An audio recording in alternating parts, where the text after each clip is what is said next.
Death Wish 2018, dirigida por Eli Roth y protagonizada por Bruce Willis como Paul Kersey, termina con una resolución que completa la transformación del protagonista de hombre común a justiciero. La película está basada en la novela de Brian Garfield y funciona como una nueva versión de la película de 1974 protagonizada por Charles Bronson. En esta versión, la historia se centra en un cirujano de Chicago cuya vida cambia radicalmente después de que su esposa sea asesinada y su hija resulte gravemente herida durante un asalto en su casa. El final es importante porque muestra que Paul ya no es la misma persona que conocimos al principio. Al comienzo, es un médico que dedica su vida a salvar personas. Su profesión está relacionada con la vida, la compasión y la responsabilidad. Sin embargo, después del ataque contra su familia, empieza a desarrollar una obsesión con encontrar a los responsables y hacer justicia por su cuenta. La película termina llevando esa transformación hasta sus últimas consecuencias. El comienzo de la transformación de Paul. Para comprender el final hay que recordar cómo cambia Paul durante la película. Después de la muerte de su esposa, el sistema judicial no consigue darle las respuestas que espera. Paul comienza a sentirse impotente. Como médico, está acostumbrado a solucionar problemas directamente, pero ahora se encuentra ante una situación que no puede reparar. Su frustración se convierte gradualmente en rabia. Cuando descubre que la policía probablemente no podrá identificar rápidamente a los responsables, Paul empieza a actuar por su cuenta. Compra armas, aprende a utilizarlas y comienza a perseguir delincuentes en Chicago. Al principio, sus acciones parecen estar motivadas exclusivamente por la necesidad de proteger a otras personas. Sin embargo, con el tiempo queda claro que también existe un componente de venganza personal. La prensa comienza a hablar de un misterioso justiciero. Paul adopta una identidad que le permite actuar fuera de la ley. Paul se convierte en The Grim Reaper. El público empieza a conocer al justiciero con el nombre de The Grim Reaper, una especie de figura anónima que castiga a criminales. Este fenómeno es importante porque Paul deja de ser simplemente una víctima. Ahora se ha convertido en una persona que inspira temor. La película juega con la transformación de su personalidad. Durante el día, Paul continúa siendo un médico respetado. Durante la noche, se convierte en un vigilante. Esta doble identidad finalmente empieza a afectar a su vida familiar y profesional. La investigación de la policía. El detective Kevin Raines, interpretado por Dean Norris, investiga los asesinatos relacionados con el justiciero. Raines no sabe inicialmente quién está detrás de ellos. Sin embargo, a medida que aparecen más pistas, comienza a sospechar que Paul podría estar relacionado con The Grim Reaper. La tensión aumenta porque Paul no solamente tiene que enfrentarse a criminales. También tiene que evitar que la policía descubra su identidad. La situación se vuelve especialmente complicada cuando Paul termina acercándose a los responsables del ataque contra su familia. La pista que conduce a los asesinos. La investigación personal de Paul lo lleva hasta diferentes delincuentes. Uno de ellos es Miguel, que proporciona información que finalmente ayuda a Paul a identificar a los hombres responsables del ataque. El descubrimiento más importante es que el crimen contra su familia no fue un incidente completamente aislado. Paul descubre quienes participaron directamente. Entre ellos están Joe, Fizz y Frank Kersey, este último interpretado por Bo Knapp. Frank tiene una relación especialmente importante con el protagonista porque se trata de su propio hermano. Esta revelación convierte el conflicto final en algo mucho más personal. La traición de Frank. Uno de los elementos más importantes del desenlace es descubrir que Frank estaba involucrado en el robo. Esto significa que Paul no puede considerar el ataque simplemente como un crimen cometido por desconocidos. Alguien cercano a él estuvo relacionado con lo sucedido.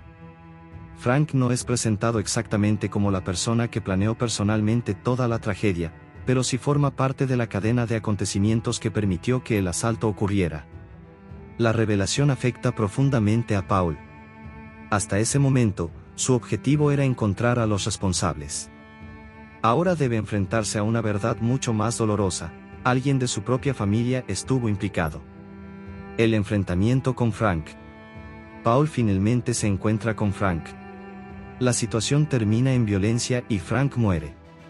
Este momento representa una de las partes más oscuras del final porque demuestra hasta qué punto Paul ha cambiado. Al principio de la película, Paul era un hombre que salvaba vidas. Ahora ha llegado al punto de matar incluso cuando el responsable es una persona cercana a él. La película utiliza este momento para mostrar que el viaje de Paul no tiene vuelta atrás. Ya no es simplemente el médico que perdió a su esposa. Es un hombre que ha adoptado completamente la identidad del justiciero. El regreso de Paul al hospital. Una característica interesante del final es que Paul continúa trabajando como médico. Esto demuestra la contradicción central del personaje. Por un lado, salva vidas. Por otro, las quita. Durante el día sigue siendo el Dr. Paul Kersey. Fuera del hospital, continúa siendo The Grim Reaper. Esta dualidad es una de las ideas más importantes de la película. Paul no abandona completamente su antigua identidad.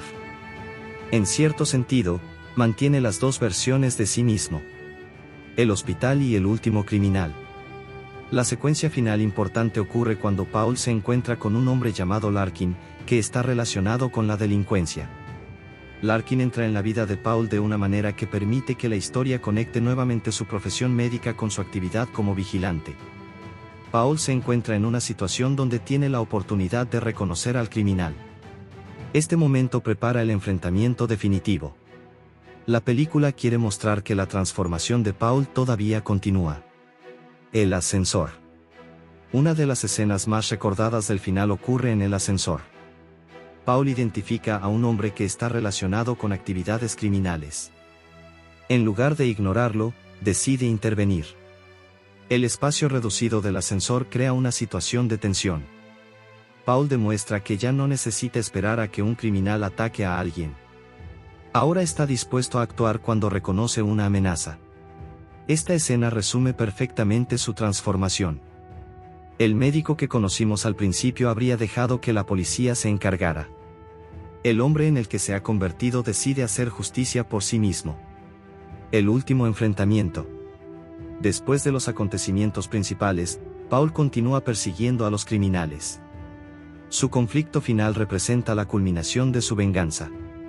A diferencia de algunas escenas anteriores, ya no parece actuar únicamente por desesperación.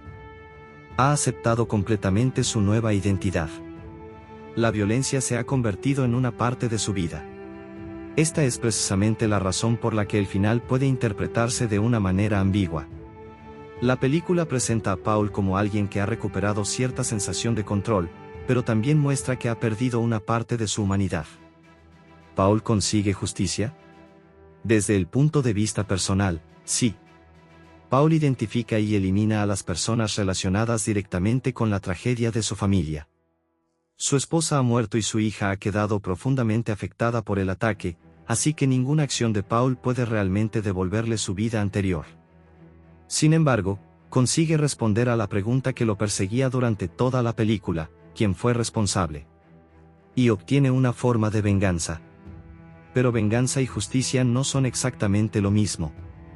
La película juega constantemente con esa diferencia. ¿Paul es un héroe o un villano? El final no proporciona una respuesta sencilla. Paul es presentado como protagonista y el público conoce sus motivos. Entendemos por qué está enfadado. Entendemos por qué se siente impotente. Y comprendemos por qué quiere castigar a los responsables. Pero eso no significa necesariamente que sus acciones sean moralmente correctas. Paul mata personas fuera del sistema judicial. Por eso, desde una perspectiva legal, se convierte también en un criminal. La película presenta esta contradicción de manera deliberada. La hija de Paul. La recuperación de su hija, Jordan, también tiene importancia en el desenlace. Jordan sobrevive al ataque y poco a poco comienza a recuperarse. Su supervivencia proporciona a Paul una razón para continuar adelante. Sin embargo, la existencia de Jordan también representa un límite moral.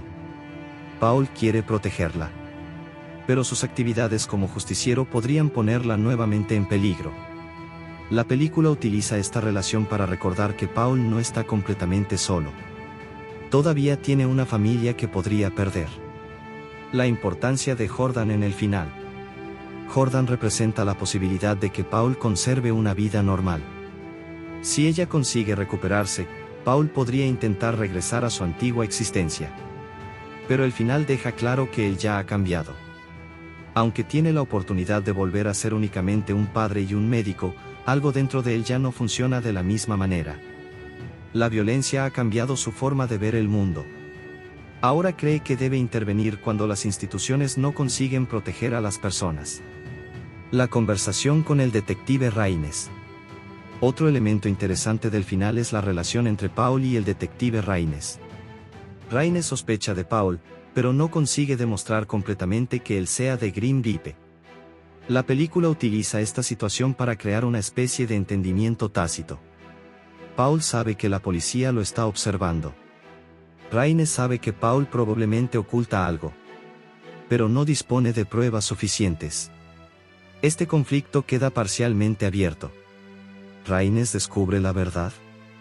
La película sugiere fuertemente que Raines tiene sus sospechas.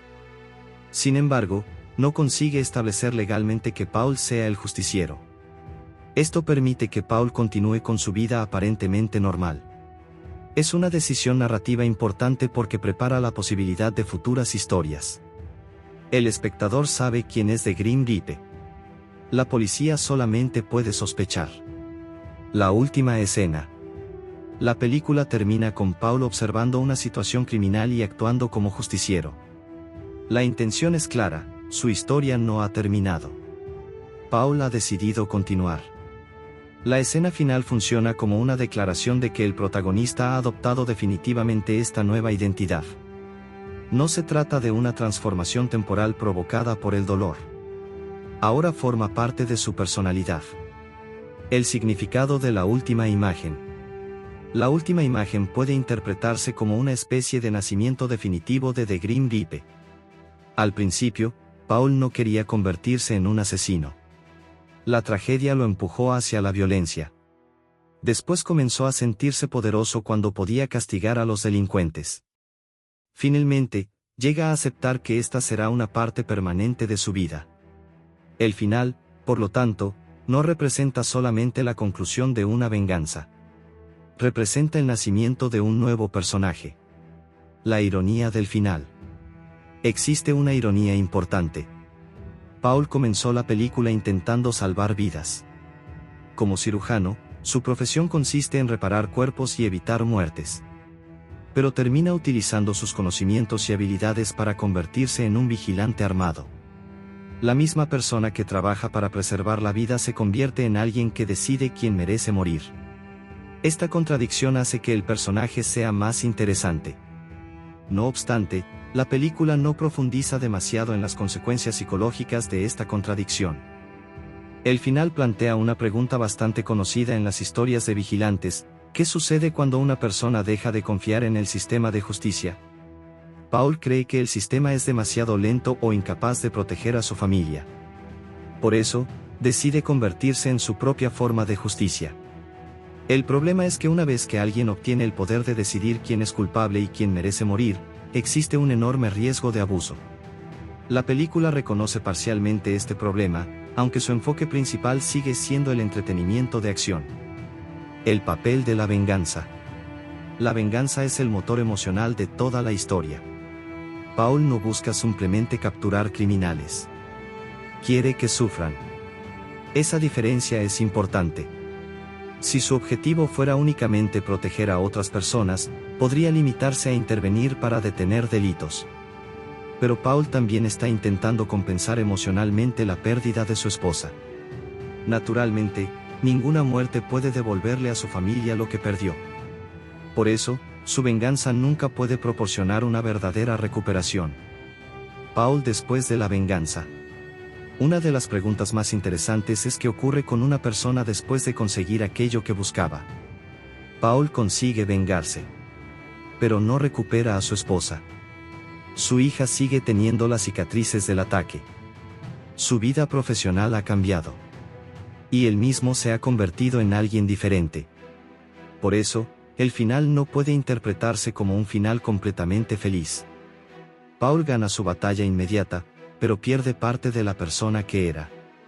¿El final es feliz? No exactamente. Podemos decir que es un final de victoria personal mezclada con tragedia moral. Paul sobrevive. Su hija sobrevive. Los responsables del ataque son castigados. Pero la familia no vuelve a ser la misma. Y Paul tampoco. La película presenta su supervivencia como una especie de victoria, pero también deja claro que el precio ha sido enorme. ¿Por qué Paul continúa siendo un justiciero? La respuesta está relacionada con su nueva visión del mundo. Después de experimentar la violencia directamente, Paul empieza a creer que puede prevenir tragedias y actúa antes de que ocurran. Ya no ve el crimen solamente como un problema policial. Lo ve como algo que debe combatir personalmente. Esto explica la escena final. Paul no está satisfecho simplemente porque haya vengado a su esposa. Ahora considera que tiene una misión. Preparación para una posible continuación. El final también funciona como una puerta abierta para futuras historias. Al mostrar que Paul continúa como The Grim Reaper, la película deja la posibilidad de nuevas aventuras. La identidad del personaje está completamente establecida. Tiene habilidades médicas, conocimientos de anatomía, experiencia con armas y una motivación personal para luchar contra criminales. La historia podría continuar explorando las consecuencias de sus acciones. Sin embargo, el final de la película también funciona por sí mismo como cierre de su historia de origen. Interpretación final del personaje. Paul Kersey termina siendo una persona muy diferente de aquella que conocimos al principio. El antiguo Paul creía en la medicina, la familia y las instituciones. El nuevo Paul cree en la acción directa. Antes de la tragedia, su respuesta ante una emergencia era llamar a profesionales o utilizar sus conocimientos médicos. Después, su respuesta es intervenir personalmente. La película convierte este cambio en el verdadero significado del final. Conclusión. El final de Death Wish 2018 muestra la culminación de la transformación de Paul Kersey en The Grim Reaper. Después de perder a su esposa y ver a su hija gravemente herida, Paul deja de confiar completamente en el sistema de justicia y decide castigar personalmente a los criminales. Su investigación lo lleva hasta los responsables del ataque y descubre que su propio hermano, Frank, estaba relacionado con el robo que desencadenó la tragedia. El enfrentamiento con Frank demuestra hasta qué punto Paul ha cambiado, ya no está dispuesto a detenerse ni siquiera cuando el enemigo está relacionado con su propia familia. Después de completar su venganza, Paul podría intentar regresar a una vida normal. Su hija está viva y su carrera médica continúa.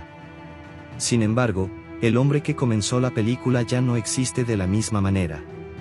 Paul ha descubierto una nueva identidad y decide continuar actuando contra criminales. La escena final deja precisamente esa idea. Paul continúa siendo médico durante el día, pero también sigue siendo un justiciero.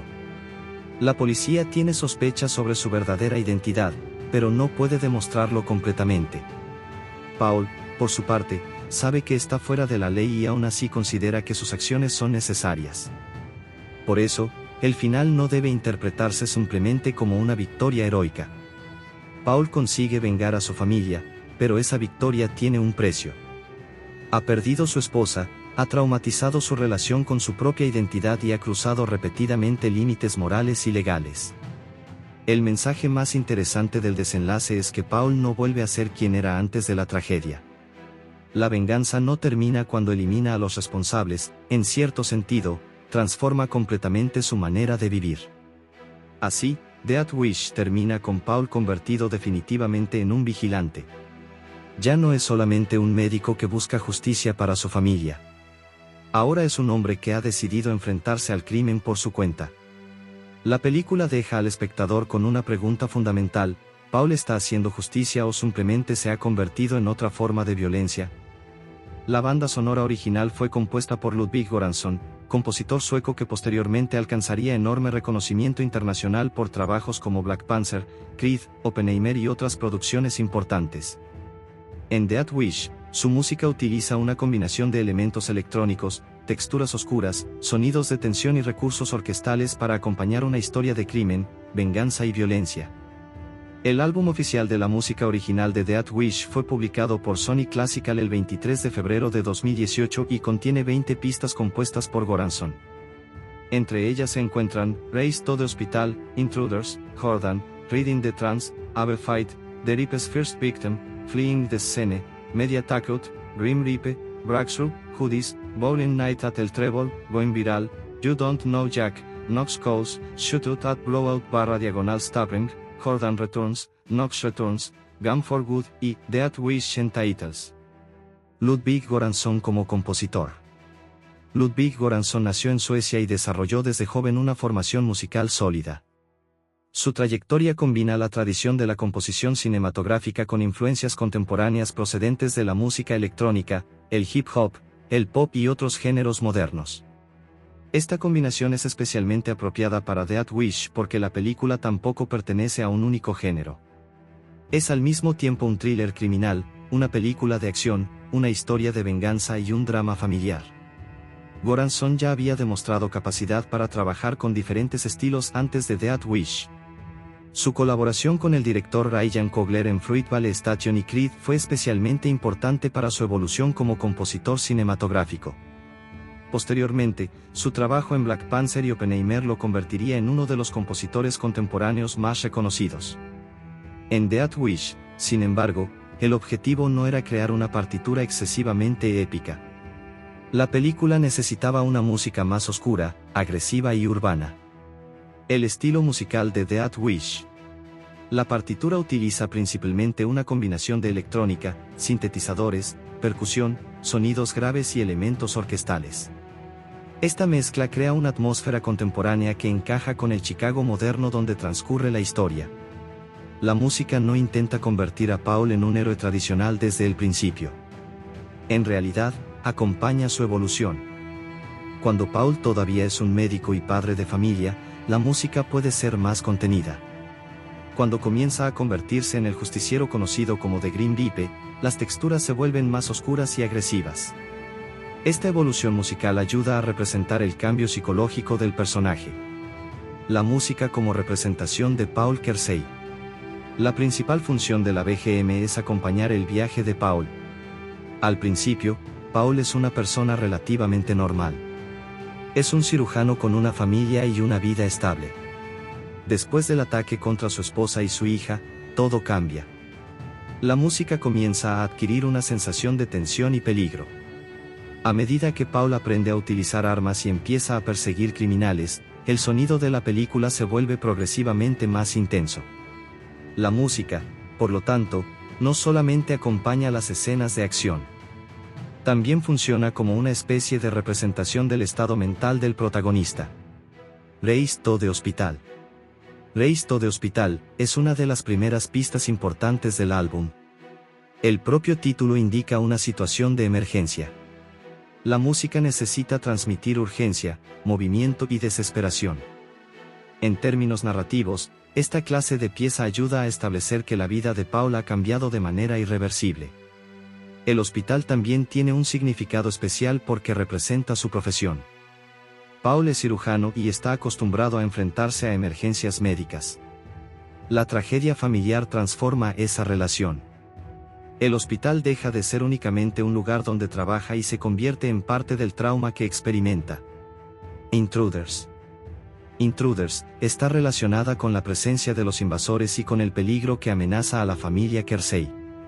Musicalmente, una pista de este tipo necesita generar incertidumbre. No se trata todavía de una música de victoria o de venganza. Es música de amenaza. El espectador sabe que algo malo está ocurriendo o está a punto de ocurrir. Los sonidos graves y las texturas electrónicas contribuyen a crear una atmósfera inquietante. Jordan. Jordan tiene una función diferente porque está relacionada con la hija de Paul. Jordan representa la parte más vulnerable y emocional de la familia. Por ello, la música asociada con ella puede interpretarse como una extensión del lado humano de Paul. Antes de convertirse en vigilante, Paul es principalmente padre. La presencia de Jordan recuerda al espectador porque está luchando. Ella es una de las principales razones por las que Paul comienza a buscar respuestas y posteriormente a perseguir a los responsables. Reading the Trance. Reading the Trance refleja el ambiente urbano de Chicago. El transporte público y los espacios urbanos forman una parte importante de la película. Paul empieza a observar la ciudad de otra manera. Ya no es simplemente un ciudadano que se desplaza por ella. Ahora está buscando criminales. La música puede acompañar ese proceso de observación y desplazamiento. El componente electrónico es particularmente adecuado para crear una sensación moderna y urbana. Abe Fight. El título, Abe Fight, sugiere una dimensión más emocional. En una historia como Death Wish, la fe puede relacionarse con la esperanza de que la familia sobreviva, con la búsqueda de justicia o con la necesidad de seguir adelante después de una tragedia. La música permite que la película tenga momentos más humanos entre las escenas violentas. Sin este contraste, la producción podría convertirse simplemente en una sucesión de tiroteos y persecuciones. The Ripe's First Victim. Esta pista es particularmente importante porque hace referencia directa a la identidad de The Ripe. Paul empieza a ser conocido públicamente como una figura misteriosa que castiga criminales. Musicalmente, el título representa una nueva etapa. Paul ya no está reaccionando únicamente a la tragedia. Ahora está tomando decisiones. El justiciero está naciendo. La música ayuda a diferenciar al Paul médico del nuevo Paul que actúa en las calles. Fleeing the Scene. La música puede aumentar la sensación de velocidad y peligro. Göransson utiliza recursos electrónicos y percusivos para proporcionar energía sin convertir necesariamente la secuencia en una pieza orquestal tradicional. Esto contribuye al estilo moderno de la película. Media Takeout. El título hace referencia al papel de los medios de comunicación. The Ripe comienza a convertirse en un fenómeno público. La prensa y las redes sociales ayudan a transformar las acciones de Paul en un espectáculo. La música acompaña esta transformación. Ya no estamos únicamente ante un conflicto privado. La identidad del justiciero comienza a formar parte de la conversación pública. Esto también muestra cómo la violencia puede convertirse en contenido mediático. Grim Reaper. Grim Reaper es probablemente una de las pistas más importantes conceptualmente. El título corresponde directamente al apodo que recibe Paul. La figura de la parca representa tradicionalmente la muerte. En la película, Paul adopta simbólicamente ese papel. Ya no es solamente una víctima. Se convierte en alguien que decide quién será castigado. La música asociada con este concepto tiene una función casi identitaria. Es la banda sonora de una nueva personalidad. Breakthrough. Breakthrough representa un momento de avance. En la narrativa de la película, Paul va adquiriendo información y experiencia. Cada descubrimiento lo acerca a los responsables de la tragedia. La música puede interpretarse como representación de ese progreso. La estructura de la partitura acompaña el avance narrativo. Paul empieza a comprender cómo funciona el mundo criminal que está investigando. Hoodies. El título, Hoodies, hace referencia a la imagen de los delincuentes y a la estética urbana de la película. La música utiliza el ambiente contemporáneo para conectar con el mundo criminal. Aquí se puede apreciar una de las características más interesantes de Göransson: no intenta crear una partitura policial clásica. En lugar de depender exclusivamente de cuerdas y metales, incorpora elementos electrónicos y una sensibilidad más moderna. Bowling Night at el Treble. Esta pista tiene un título más específico y está relacionada con una localización concreta. Göransson utiliza diferentes piezas para distinguir situaciones y escenarios. Esto permite que la música no se sienta como una única pieza repetida durante toda la película. Cada secuencia puede tener una identidad sonora propia. La variedad también contribuye al ritmo general del álbum. Going Viral. Going Viral refleja uno de los aspectos contemporáneos de la película, la difusión de las acciones de The Ripe. Paul se convierte en una figura conocida. Los vídeos y las noticias hacen que sus acciones circulen rápidamente. La música puede representar precisamente esa aceleración. El concepto de viralidad conecta con la cultura digital y ayuda a actualizar la historia clásica de Death Wish para una audiencia moderna. You Don't Know Jack. You Don't Know Jack es otra pista importante de la segunda mitad del álbum. El título tiene una actitud más desafiante. La música relacionada con el personaje puede representar su creciente confianza. Paul ha pasado de ser una persona aterrorizada por la violencia a alguien que comprende cómo funciona. Ya no es completamente ingenuo. Ahora sabe que está entrando en un territorio peligroso. Knox Coles. Knox es el detective interpretado por Dean Norris. Esta pista introduce una dimensión relacionada con la investigación policial. Mientras Paul intenta descubrir a los criminales, la policía también intenta descubrir quién es Deripe. La música refleja así el juego de persecución entre dos investigaciones. Paul persigue a los delincuentes. La policía persigue a Paul. Esta doble perspectiva crea tensión. Shootout at Blowout /Stabbing. El título de esta pista deja claro que acompaña una de las secuencias más violentas y particulares de la película.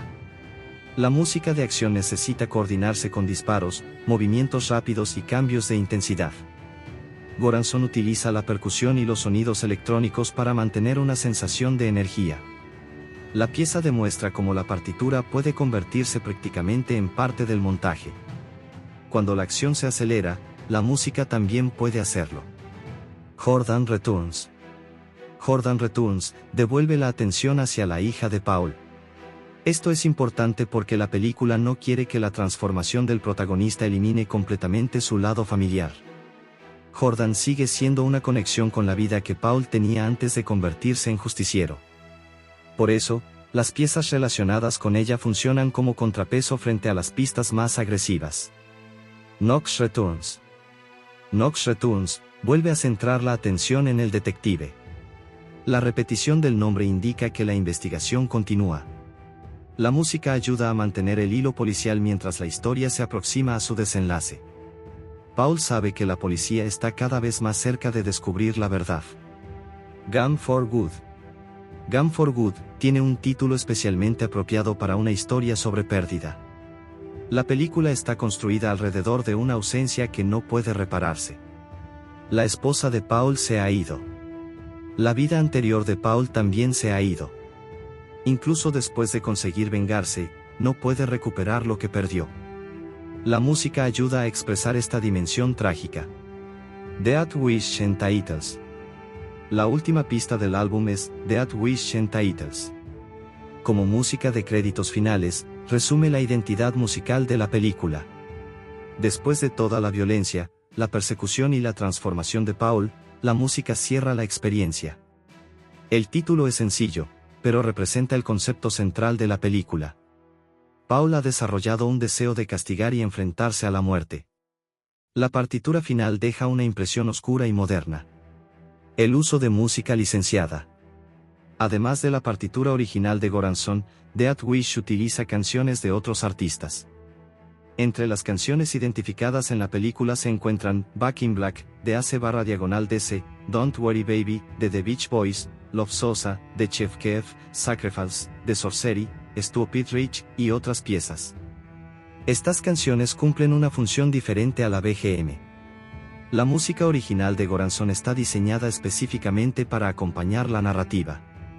Las canciones licenciadas ayudan a establecer época, ambiente y personalidad. La combinación de ambas crea una banda sonora más variada. Su aparición al final resulta especialmente significativa. La canción tiene una energía agresiva y una identidad rock muy marcada. Utilizarla después de los acontecimientos principales refuerza la actitud desafiante del desenlace. Mientras la partitura de Göransson proporciona la identidad cinematográfica de la película, Back in Black proporciona una descarga musical más popular y reconocible. Diferencia entre BGM y canciones. Es importante diferenciar dos conceptos. La BGM o música incidental es la música compuesta específicamente para acompañar escenas. En Death Wish, esa función corresponde principalmente a Ludwig Göransson. Las canciones licenciadas son piezas preexistentes que los cineastas seleccionan para determinadas escenas. Ambas forman parte de la experiencia sonora, pero cumplen funciones diferentes. La BGM suele estar sincronizada con emociones, movimientos y cambios narrativos. Las canciones pueden funcionar como comentarios culturales o como elementos de ambientación. El papel de los sintetizadores. Los sintetizadores son fundamentales en el sonido de Death Wish. La utilización de sonidos electrónicos permite crear una atmósfera moderna. Esto diferencia la película de una película de venganza tradicional. El sintetizador puede producir sonidos graves y amenazantes que funcionan muy bien debajo de escenas nocturnas. También permite crear pulsos rítmicos que aumentan la sensación de movimiento. Percusión y tensión. La percusión tiene una función muy importante. Las escenas de acción necesitan ritmo. Los golpes de percusión pueden coincidir con movimientos, persecuciones o cambios de cámara. Además, la percusión permite aumentar gradualmente la tensión. Un patrón rítmico sencillo puede empezar de manera discreta y hacerse progresivamente más intenso. Esto ayuda a que el espectador sienta que algo está a punto de ocurrir. La ausencia de una melodía heroica tradicional. Un detalle interesante es que Death Wish no necesita una melodía heroica tradicional al estilo de muchas películas de acción. Paul no es presentado como un superhéroe. Es un hombre común que se convierte en vigilante. Por eso, una melodía excesivamente triunfal podría resultar contradictoria. La música de Goranson es más oscura y ambigua. Esto permite que el público experimente simultáneamente emoción y cierta incomodidad ante las acciones del protagonista. Música y moralidad. La partitura también contribuye a la ambigüedad moral de la película. Cuando Paul mata a un criminal, la música puede aumentar la tensión y hacer que la escena resulte emocionante. Pero el ambiente oscuro evita que esas acciones parezcan completamente inocentes. Esto es importante. La película quiere entretener con una historia de venganza, pero también muestra que Paul está cruzando límites. La música ayuda a mantener esa sensación. La evolución musical de Paul. Podemos dividir aproximadamente la música de la película en 3 etapas.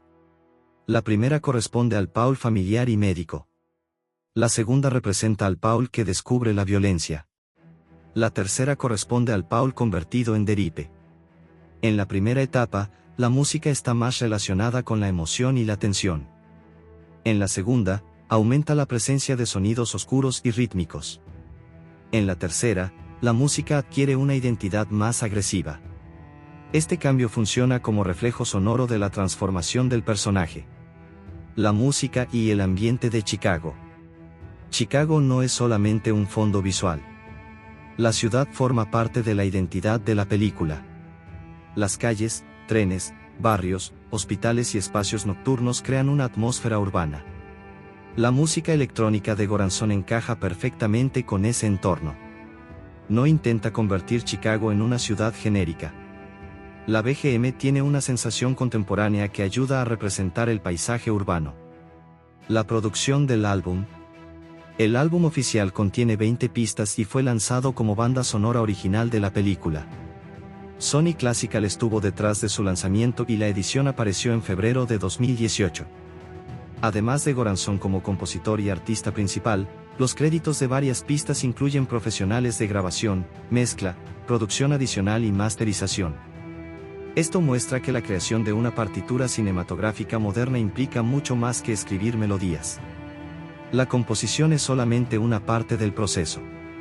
Después hay que grabar, producir, mezclar y adaptar la música para que funcione correctamente junto con las imágenes.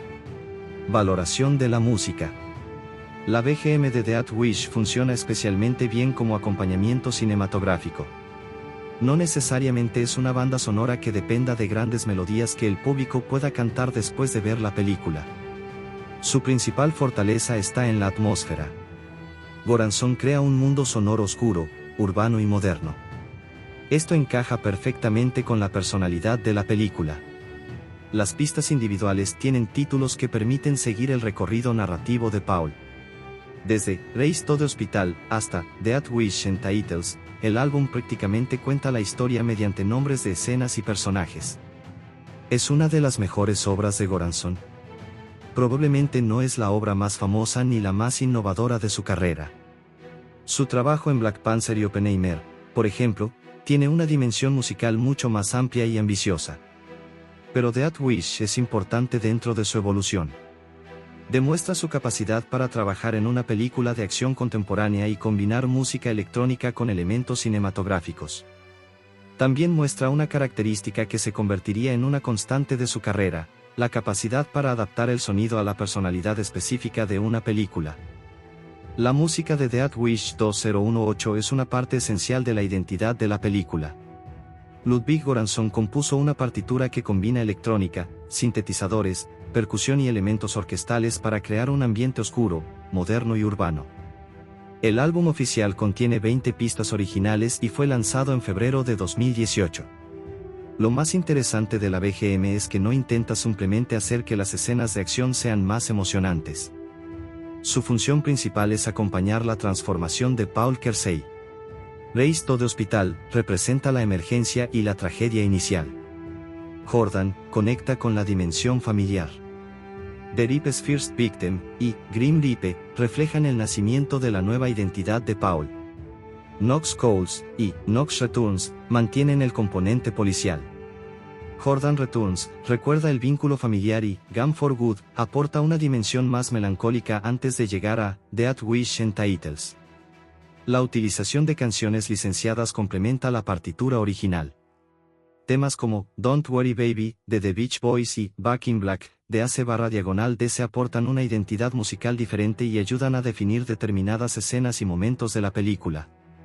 En conjunto, la música de Death Wish no busca ser excesivamente sentimental ni convertirse en el centro de atención. Su mayor virtud consiste en crear tensión, reforzar la personalidad de Paul y acompañar su descenso hacia una vida dominada por la violencia. Göransson entiende que Paul no debe sonar como un superhéroe tradicional. Por eso, la música es más sombría que triunfal. Incluso cuando el protagonista consigue imponerse a sus enemigos, existe una sensación de peligro y ambigüedad moral. La elección de Eli Roth como director resulta interesante porque su carrera estaba muy relacionada con el cine de terror y la violencia gráfica. Death Wish le permitió trasladar parte de ese estilo a una película de venganza y acción. Por otro lado, Joe Carnahan aportó una sensibilidad más cercana al thriller criminal y a las historias de personajes enfrentados a situaciones extremas. La combinación de ambos produjo una película que mezcla drama familiar, acción, violencia, investigación policial y elementos de vigilante urbano. Eli Roth, el director.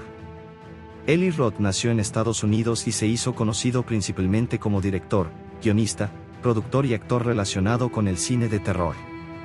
Su nombre quedó especialmente asociado con películas como Cabin Fever y Hostel, producciones que destacaron por su violencia explícita, atmósferas incómodas y representación gráfica del peligro. Su estilo cinematográfico suele interesarse por situaciones extremas y personajes que son llevados más allá de sus límites normales. En Death Wish, esta característica encaja perfectamente con la historia de Paul Kersey. Paul comienza como un cirujano que lleva una vida relativamente normal. Después del ataque contra su familia, comienza un proceso de transformación que lo lleva hacia la violencia. Roth utiliza esa transformación como uno de los principales motores visuales de la película. La llegada de Roth a Death Wish. La elección de Roth para dirigir Death Wish tenía sentido desde el punto de vista del género. Aunque la película no es exactamente una producción de terror, contiene numerosos elementos que pueden encontrarse en el cine de Roth: violencia física, tensión, miedo, persecuciones y situaciones incómodas. Sin embargo, Roth tuvo que adaptar su estilo. Death Wish necesitaba ser una película comercial de acción protagonizada por una estrella como Bruce Willis. No podía depender únicamente del horror gráfico. Por eso, el director combinó momentos violentos con escenas familiares y elementos de thriller policial. La visión de Paul Kersey. Una de las decisiones fundamentales del director fue presentar a Paul como una persona relativamente corriente antes de convertirlo en vigilante. Esto permite que la violencia tenga mayor impacto. Si Paul hubiera sido un hombre violento desde el principio, su transformación tendría poco interés. En cambio, Roth muestra a un médico dedicado a salvar vidas. Paul trabaja en un hospital y está acostumbrado a tratar heridas. La ironía es evidente: un hombre cuya profesión consiste en salvar vidas termina convirtiéndose en alguien que mata. Roth utiliza esta contradicción para construir el arco del protagonista. La importancia de Bruce Willis. La dirección de Roth también está condicionada por la presencia de Bruce Willis. Willis ya tenía una enorme experiencia interpretando protagonistas de acción, especialmente gracias a la franquicia Die Hard. Sin embargo, Paul Kersey es diferente de personajes como John McClane. Paul no es inicialmente un policía ni un soldado. Es un cirujano. Por eso, el director necesitaba presentar a Willis de una manera más vulnerable al comienzo. La película permite que el personaje desarrolle gradualmente sus capacidades. El cambio físico del protagonista. Roth utiliza la apariencia de Paul para mostrar su transformación. Al comienzo, es un médico. Después comienza a entrenarse y a aprender cómo utilizar armas. Su ropa, comportamiento y lenguaje corporal cambian. La película quiere que el espectador pueda observar visualmente la transformación. No ocurre de un momento a otro. Paul empieza siendo una víctima y termina convirtiéndose en un cazador. El estilo de acción de Eli Roth. Las secuencias de acción de Death Wish están construidas de manera bastante directa. Roth no intenta convertir la película en una producción de acción excesivamente estilizada. Las peleas y los enfrentamientos buscan transmitir cierta brutalidad. El director utiliza violencia gráfica para mostrar las consecuencias de los actos de Paul. Esto conecta directamente con su experiencia en el género de terror. La sangre y las heridas no son simplemente decoraciones. Sirven para recordar que la violencia tiene consecuencias físicas. La violencia como herramienta narrativa. La violencia es una parte fundamental del lenguaje cinematográfico de Roth. En Death Wish, sin embargo, existe una dificultad adicional.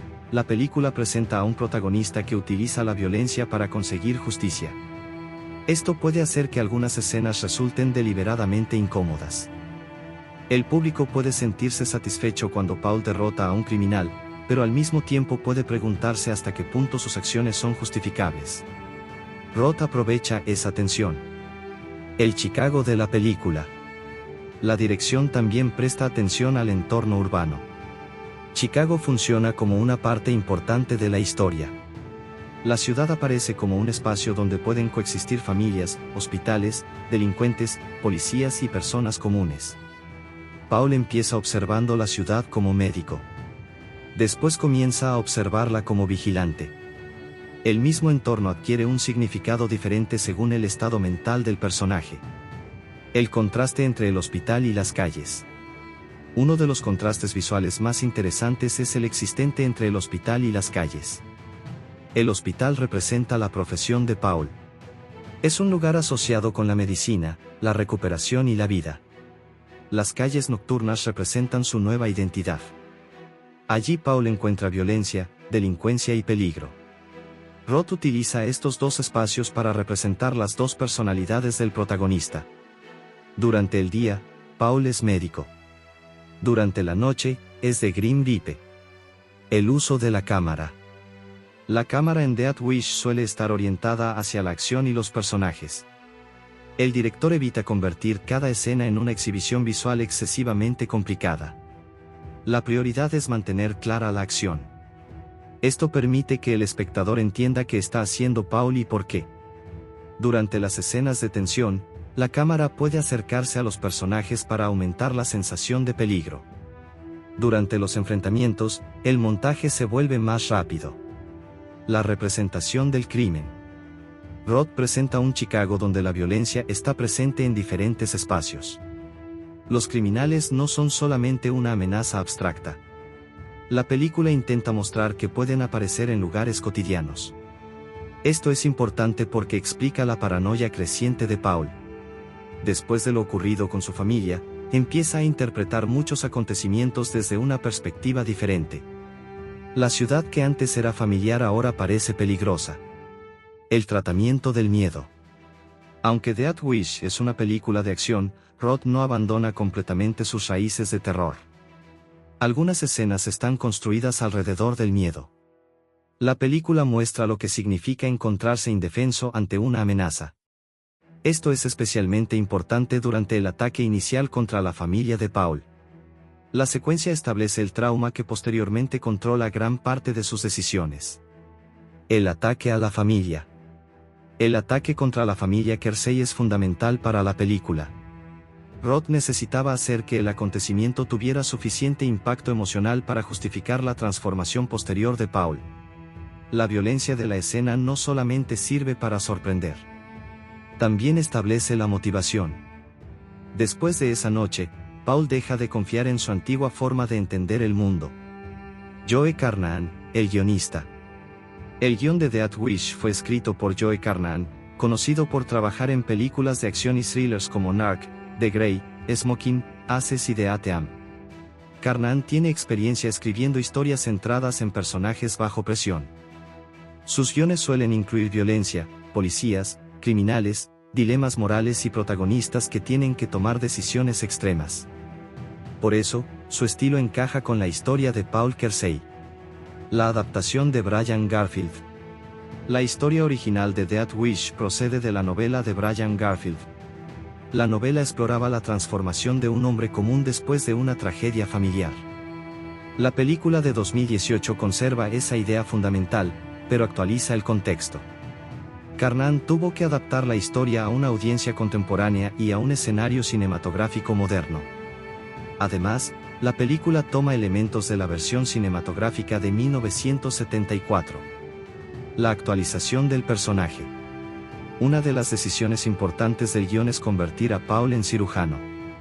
Esto proporciona una conexión directa entre el protagonista y las consecuencias físicas de la violencia. Paul sabe exactamente cómo funcionan las heridas. Sabe cómo detener una hemorragia. Sabe cómo tratar lesiones. Por eso, sus conocimientos médicos se convierten en una herramienta narrativa. Su profesión también crea una contradicción moral. Es alguien dedicado a salvar vidas que termina quitándolas. El guión y el origen de la venganza. Carnahan estructura la historia alrededor de una pregunta sencilla: ¿qué hace una persona cuando siente que el sistema no puede protegerla? Paul intenta inicialmente confiar en la policía. Pero la investigación avanza lentamente. Él interpreta esa lentitud como una falta de justicia.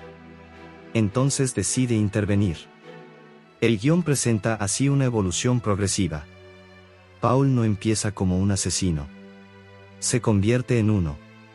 El nacimiento de The Ripper. El guión también introduce la identidad pública de The Grim Reaper. Paul comienza a ser conocido como un misterioso justiciero. Esta identidad cambia la naturaleza de la historia. Ya no se trata solamente de una venganza personal. Paul empieza a ser visto por otras personas como una figura que combate el crimen. Algunos lo consideran un héroe. Otros lo consideran un criminal. Esta ambigüedad es importante para la historia. El detective Raines. Carnahan introduce al detective Kevin Raines, interpretado por Dean Norris. Raines proporciona una segunda perspectiva. Mientras Paul investiga a los criminales, Raines investiga al justiciero. Esto crea una especie de persecución paralela. El guión puede mostrar al mismo tiempo dos búsquedas. Paul intenta descubrir quién atacó a su familia. Raines intenta descubrir quién es The Ripper. La relación con la familia. El guión también utiliza a la familia para evitar que Paul se convierta inmediatamente en un personaje puramente violento. Jordan, su hija, continúa siendo importante. Su recuperación representa una posible esperanza. Paul todavía tiene a alguien a quien proteger. La familia también permite que el espectador recuerde que el protagonista tenía una vida antes de convertirse en vigilante. El problema del desarrollo de personajes. Uno de los puntos más discutibles del guión es que algunos personajes secundarios no reciben suficiente profundidad. Vogel tiene potencial para ser un villano más complejo. Raines podría haber tenido una investigación más desarrollada. Lurren podría haber recibido más espacio. Trinity también podría haberse explorado con mayor detalle. La película decide concentrarse casi completamente en Paul. Esta elección ayuda a mantener el ritmo, pero limita la profundidad del universo. El ritmo del guión. Carnahan mantiene una estructura relativamente rápida. La tragedia ocurre pronto. Después llega la transformación. Luego aparecen las primeras acciones de The Ripper. Finalmente, la investigación conduce a los responsables del ataque. Esta estructura permite que la película avance sin demasiadas interrupciones. El problema es que algunos cambios psicológicos pueden sentirse demasiado rápidos. La transformación de Paul hacia la violencia podría haberse explorado durante más tiempo. El humor. A pesar de la naturaleza oscura de la historia, el guión incluye algunos momentos de humor. Esto es especialmente evidente en determinadas interacciones y en la presencia de personajes secundarios. El humor ayuda a evitar que la película sea completamente deprimente. Sin embargo, también puede crear cierto contraste con la gravedad de la historia. Algunos espectadores pueden considerar que determinadas bromas no encajan perfectamente con el tono. La cuestión moral. El guión plantea una cuestión moral interesante, aunque no la desarrolla hasta sus últimas consecuencias. Paul está haciendo algo ilegal. Pero sus víctimas son criminales. Esto genera una pregunta. ¿Una persona puede convertirse en juez y ejecutor simplemente porque considera que el sistema ha fallado? La película ofrece al espectador suficientes elementos para pensar en esa cuestión, pero generalmente prioriza la acción sobre el debate filosófico. La influencia de las películas de vigilantes. Death Wish pertenece a una larga tradición de historias sobre vigilantes. El concepto del ciudadano que decide combatir el crimen por su cuenta ha aparecido en numerosas películas. El desafío para Carnahan y Roth era presentar una versión contemporánea. La tecnología moderna, las redes sociales, las cámaras y la cobertura mediática permiten que la identidad de Deripe se convierta rápidamente en un fenómeno público. La dirección y el guión juntos. El éxito de la película depende de cómo Roth y Carnahan combinan sus respectivos estilos. Carnahan proporciona la estructura de thriller. Roth aporta el tratamiento visual de la violencia. El resultado es una película que alterna entre investigación, drama familiar y acción. Cuando ambos elementos funcionan juntos, Death Wish tiene bastante energía. Cuando el guión simplifica demasiado una situación, la dirección no siempre puede compensarlo. La transformación final. El trabajo conjunto del director y del guionista alcanza su punto máximo en el desenlace. Paul ya no es el hombre que era al comienzo. Ha encontrado a los responsables de la tragedia. Pero, en lugar de regresar completamente a su antigua vida, decide continuar como justiciero. Esto convierte el final en una especie de comienzo. La película funciona como una historia de origen para Deripe. El significado del final. Roth presenta el desenlace de manera que Paul parece haber aceptado su nueva identidad. Carnahan construye esta conclusión para dejar abierta la posibilidad de que la historia continúe. Paul conserva su trabajo de médico, pero continúa enfrentándose a criminales. Esta dualidad es probablemente el concepto más interesante del personaje. La importancia de la música y el montaje. Aunque la música fue compuesta por Ludwig Göransson, la dirección de Roth determina cómo se utiliza. La música y el montaje trabajan juntos para construir la transformación de Paul. Las escenas iniciales tienen una sensibilidad diferente a las secuencias posteriores. A medida que Paul adopta la identidad de Deripe, el montaje se vuelve más dinámico y la música más agresiva. Esto hace que la transformación parezca también un cambio de género cinematográfico. ¿Qué aporta Eli Roth a Death Wish? Eli Roth aporta principalmente una sensación de brutalidad. La película no presenta la violencia de manera completamente limpia. Las heridas tienen peso. Los disparos tienen consecuencias. Los enfrentamientos pueden resultar incómodos. Esto distingue la producción de una película de acción completamente estilizada. ¿Qué aporta Joe Carnahan? Carnahan aporta la estructura narrativa y el enfoque de thriller. Su experiencia con historias de criminales y personajes sometidos a presión es evidente. El guión intenta mantener la historia en movimiento. Cada nueva pista conduce a Paul hacia los responsables. La investigación personal se combina con la investigación policial. Las limitaciones de ambos. A pesar de sus virtudes, tanto la dirección como el guión tienen limitaciones. Roth puede exagerar la violencia. Carnahan puede simplificar algunos personajes. El resultado es una película que funciona mejor como entretenimiento que como análisis profundo de la justicia o la venganza. La transformación de Paul podría haberse desarrollado con mayor profundidad psicológica. Conclusión. El trabajo de Eli Roth y Joe Carnahan fue fundamental para crear la versión de Death Wish estrenada en 2018. Roth aportó su experiencia en el cine de terror y la violencia gráfica, utilizando esos recursos para convertir la transformación de Paul Kersey en una experiencia física y brutal.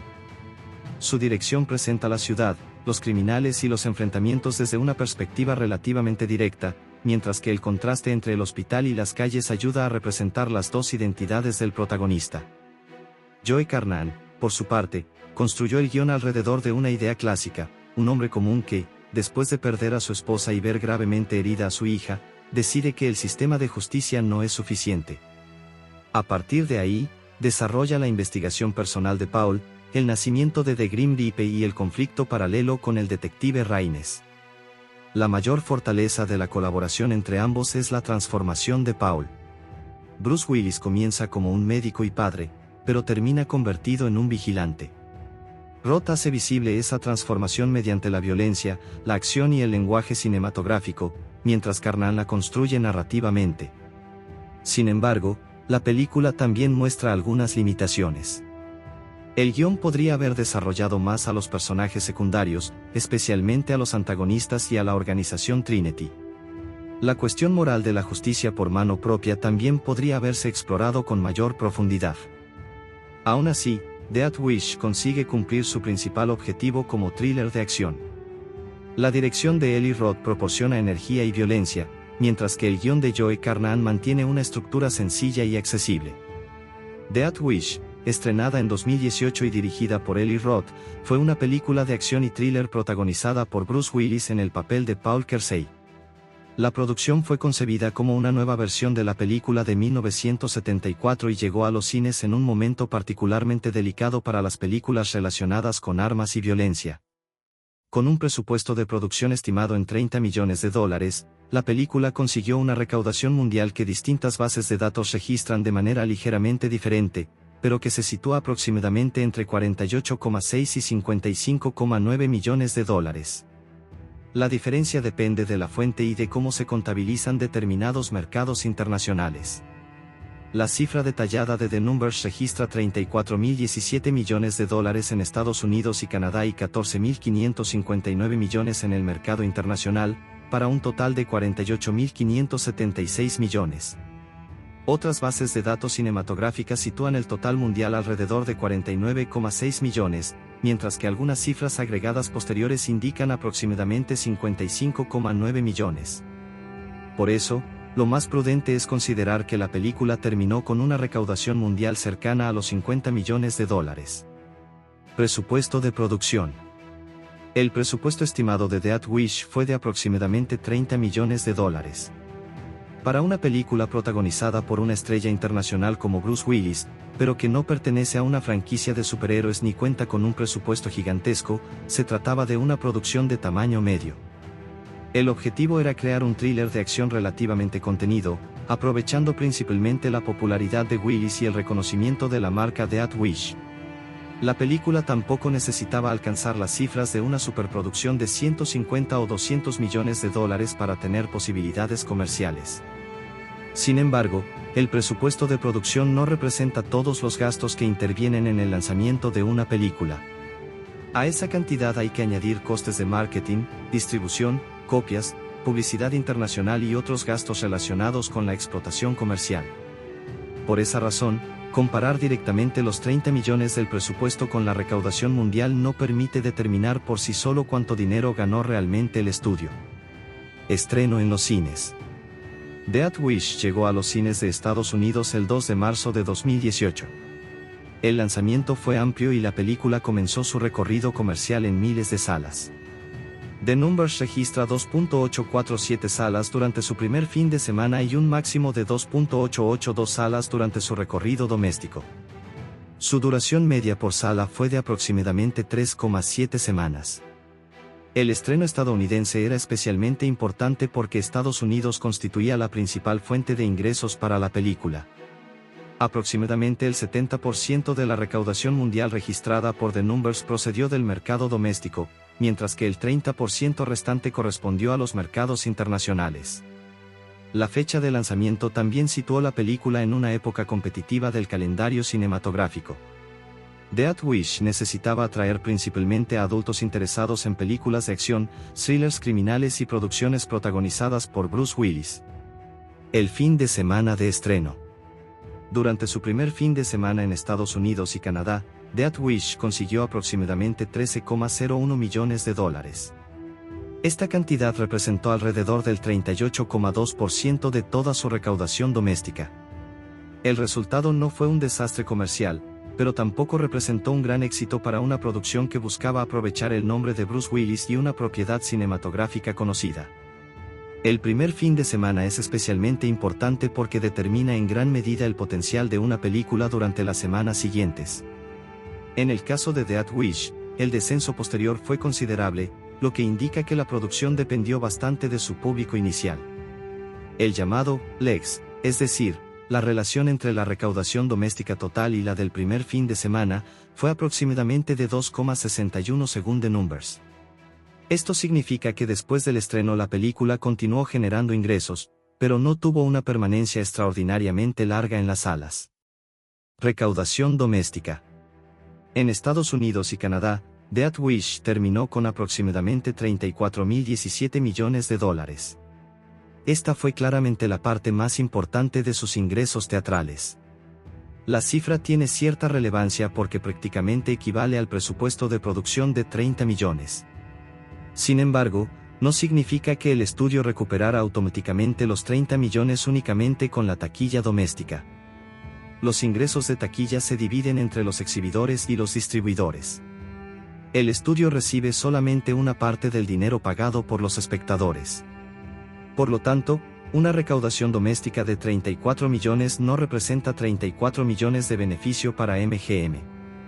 Este aspecto es fundamental para comprender por qué una película puede recaudar más que su presupuesto y aún así no ser considerada un gran éxito económico. Recaudación internacional. Fuera de Estados Unidos y Canadá, Death Wish obtuvo aproximadamente $14,56 millones según The Numbers. Su rendimiento internacional fue considerablemente más modesto que el doméstico. Entre los territorios que generaron cantidades destacables estuvieron China, Francia, Italia, España, Países Bajos, Rusia y México.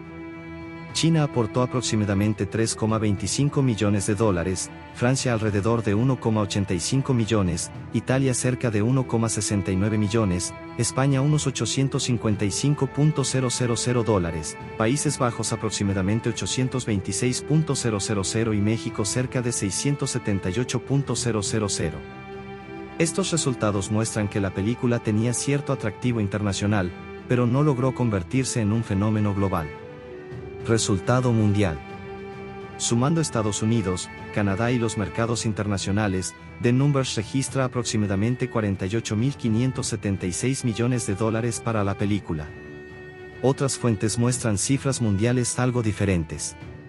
IMDb registra aproximadamente 49,56 millones, mientras que algunas bases de datos agregadas sitúan la cifra en torno a 55,9 millones. Estas diferencias son relativamente comunes en datos históricos de taquilla, especialmente cuando las bases de datos utilizan distintos criterios para actualizar los mercados internacionales. Para analizar el rendimiento comercial, la conclusión general es mucho más importante que la pequeña diferencia entre las cifras. Death Wish recuperó aproximadamente una cantidad similar o algo superior a su presupuesto de producción, pero no fue un gran éxito de taquilla. ¿Fue rentable? Determinar si Death Wish fue rentable exclusivamente a partir de la taquilla es complicado. Con un presupuesto estimado de 30 millones y una recaudación mundial cercana a 50 millones, la película obtuvo más dinero en taquilla que lo que costó producirla. Sin embargo, el estudio no recibe toda la taquilla.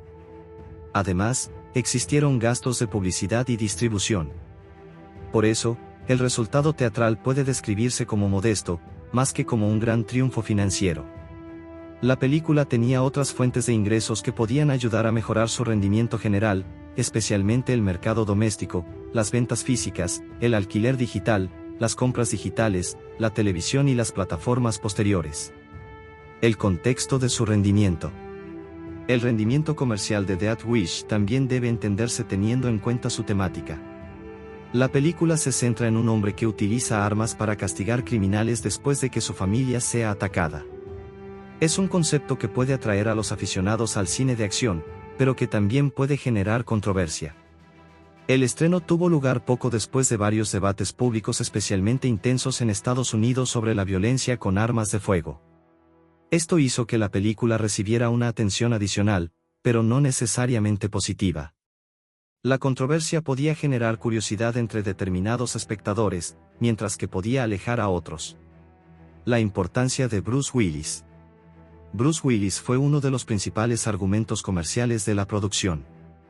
Durante décadas, Willis había sido asociado con el género de acción gracias a películas como Die Hard, The Fifth Element, Armageddon y otras producciones. Por eso, Death Wish intentaba utilizar la imagen de Willis como protagonista de acción. Sin embargo, para 2018 su capacidad para atraer grandes cantidades de público a los cines ya no era comparable con la de sus años de mayor éxito. La película se apoyaba mucho en la familiaridad del público con Willis, pero esa ventaja no fue suficiente para convertirla en un gran éxito. El atractivo de la marca Death Wish. Otro elemento comercial era el reconocimiento del título. La película original de 1974, protagonizada por Charles Bronson, había creado una identidad muy conocida dentro del cine de vigilantes. La nueva versión intentaba actualizar ese concepto para una audiencia contemporánea. Sin embargo, no se trataba de una franquicia activa del mismo tamaño que otras propiedades cinematográficas modernas. Por ello, el nombre Death Wish podía atraer a los seguidores de la película clásica, pero probablemente no tenía la misma capacidad de convocatoria entre el público joven. Lanzamiento digital. Después de su paso por los cines, Death Wish llegó rápidamente al mercado doméstico. La versión digital estuvo disponible en Estados Unidos el 22 de mayo de 2018, aproximadamente 2 meses y medio después del estreno cinematográfico. El lanzamiento digital incluía opciones de alta definición y posteriormente permitió que la película llegara a diferentes servicios de alquiler y compra digital. Esta estrategia era cada vez más importante en 2018 porque el mercado doméstico estaba evolucionando rápidamente desde los discos físicos hacia el contenido digital. Lanzamiento en Blu-ray y DVD. El lanzamiento físico tuvo lugar el 5 de junio de 2018, cuando Death Wish apareció en Blu-ray y DVD. La edición doméstica fue distribuida por MGM y sus socios de entretenimiento doméstico. La diferencia entre el estreno digital del 22 de mayo y el lanzamiento físico del 5 de junio es significativa. El público que quería comprar o alquilar la película digitalmente pudo hacerlo antes que quienes preferían adquirir un disco. Este modelo se había convertido en una práctica habitual para las películas de Hollywood. Edición Blu-ray. La edición Blu-ray ofrecía la película en formato panorámico 2.40:1 y con una duración aproximada de 107 minutos. En cuanto al audio, la edición incluía una pista principal en inglés de TSHD Master Audio 5.1, además de audio descriptivo y opciones en otros idiomas. También incluía subtítulos en inglés, francés y español. Esto hacía que la edición Blu-ray fuera la versión más atractiva para espectadores que buscaban una presentación audiovisual de mayor calidad. Edición DVD. El DVD también se lanzó el 5 de junio de 2018. La edición DVD utilizaba el mismo formato panorámico general, pero presentaba especificaciones de audio más limitadas que el Blu-ray. La edición incluía inglés Dolby Digital 5.1, audio descriptivo y opciones de español y francés.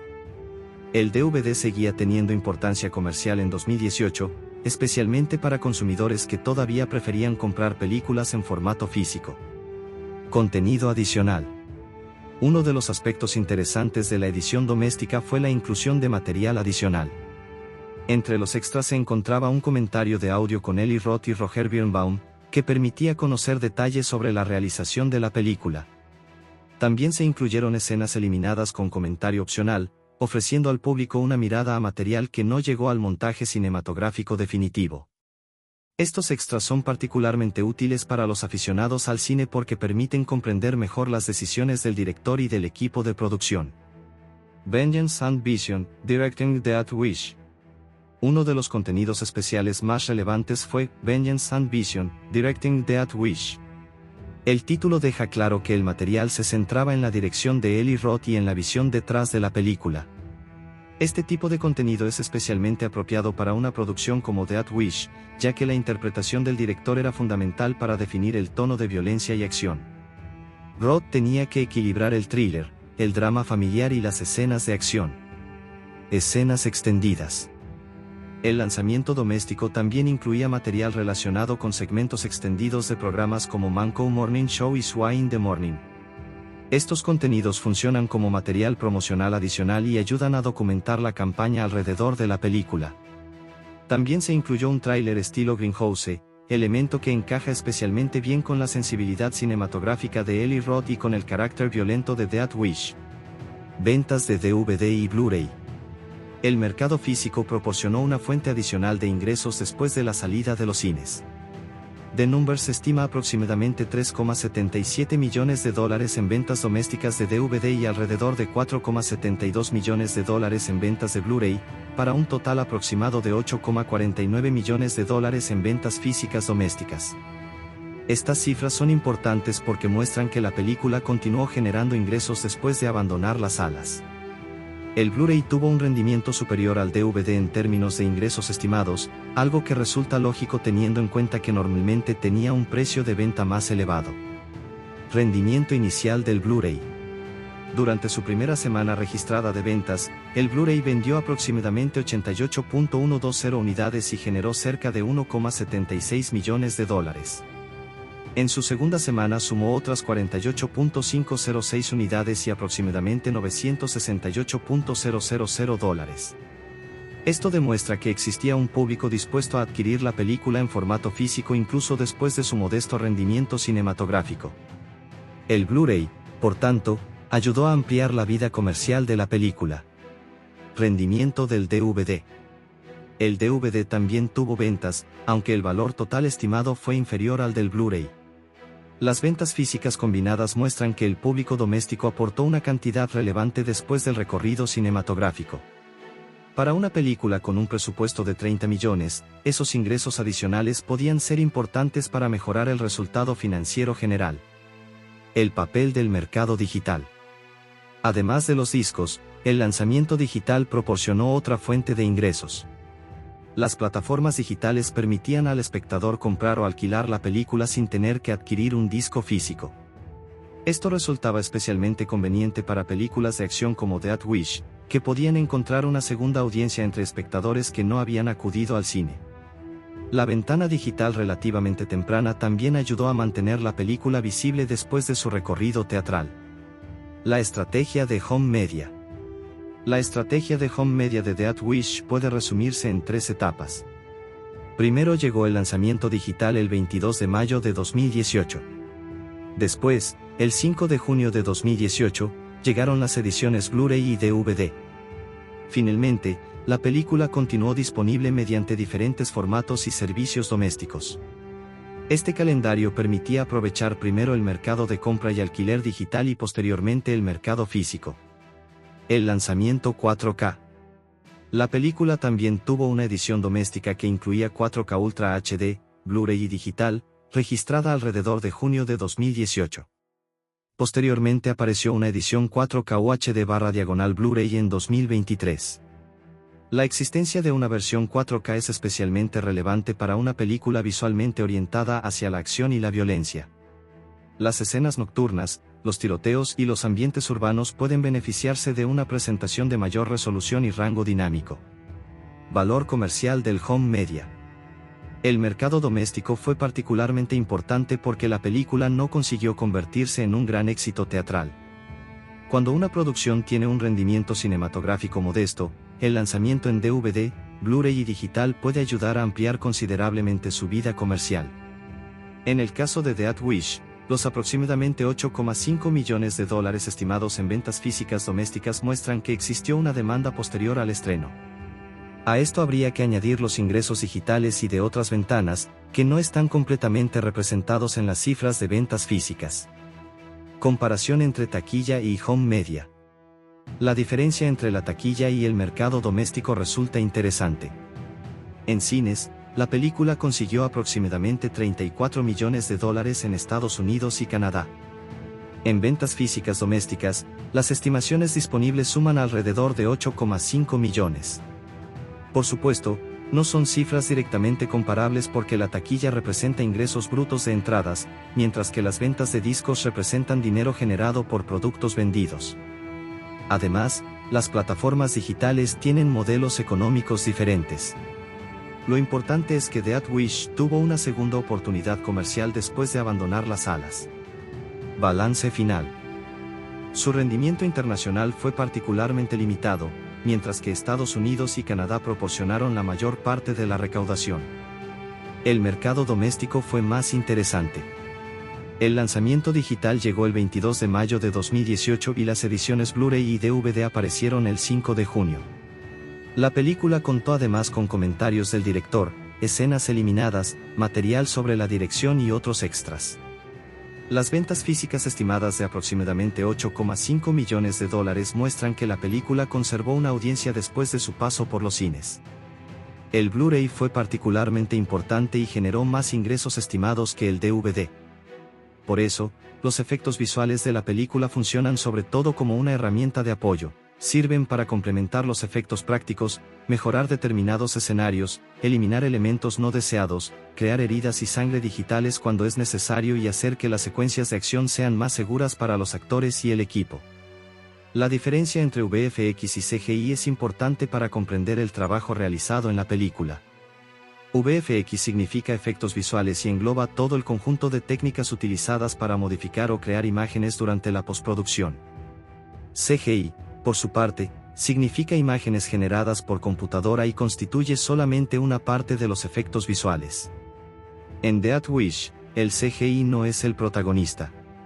La película intenta utilizar una combinación de efectos prácticos, maquillaje, armas de utilería, efectos de sonido, montaje y efectos digitales para construir sus escenas violentas. Una película que prioriza los efectos prácticos.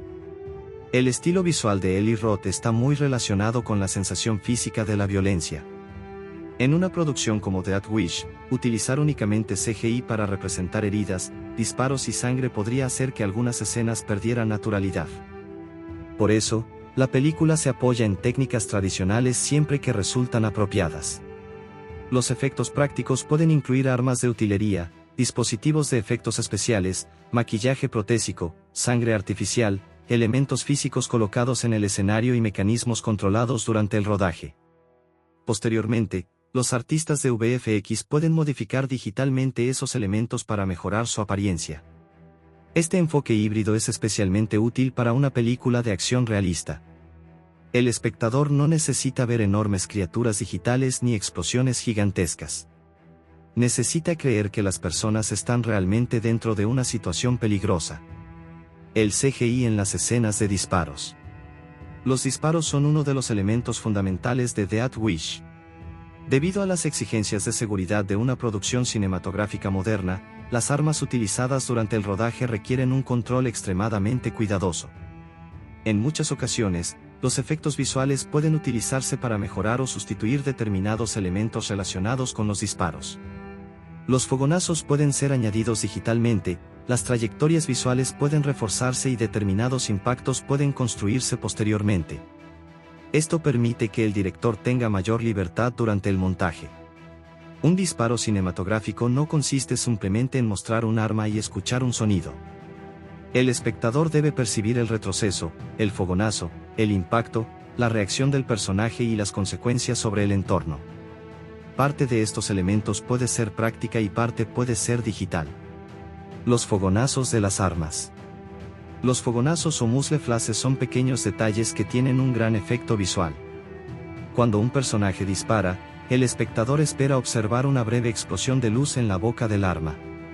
En producciones modernas, estos destellos pueden generarse digitalmente durante la postproducción. La ventaja es que los artistas pueden controlar exactamente su duración, tamaño, intensidad y color. En una película con numerosos tiroteos, esta técnica facilita mantener una apariencia consistente. También permite sincronizar los fogonazos con los efectos de sonido y con el montaje. Impactos de bala. Los impactos de bala son más complejos. Cuando una bala golpea una pared, un vehículo o una superficie, los cineastas necesitan mostrar una reacción visual convincente. En algunos casos pueden utilizarse efectos prácticos durante el rodaje. En otros, el impacto puede añadirse posteriormente mediante CGI o composición digital. El objetivo no es necesariamente mostrar un efecto espectacular. Lo importante es que el espectador entienda que el disparo tuvo consecuencias. En Death Wish, esto contribuye a mantener una sensación de violencia física. Sangre y heridas. La sangre es uno de los elementos visuales más característicos del cine de Eli Roth.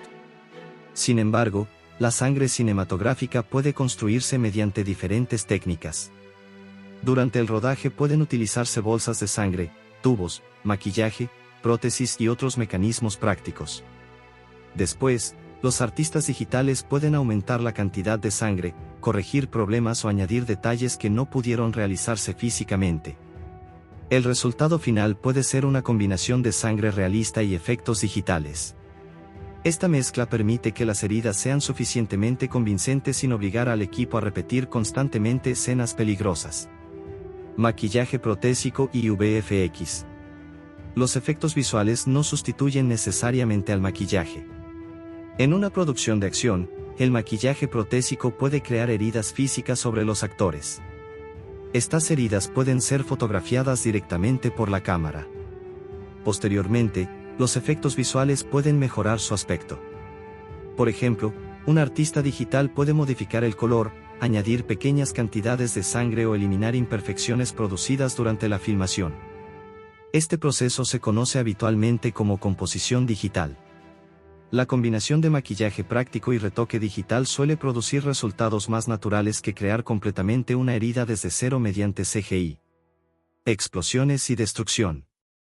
Death Wish no es una película dominada por grandes explosiones.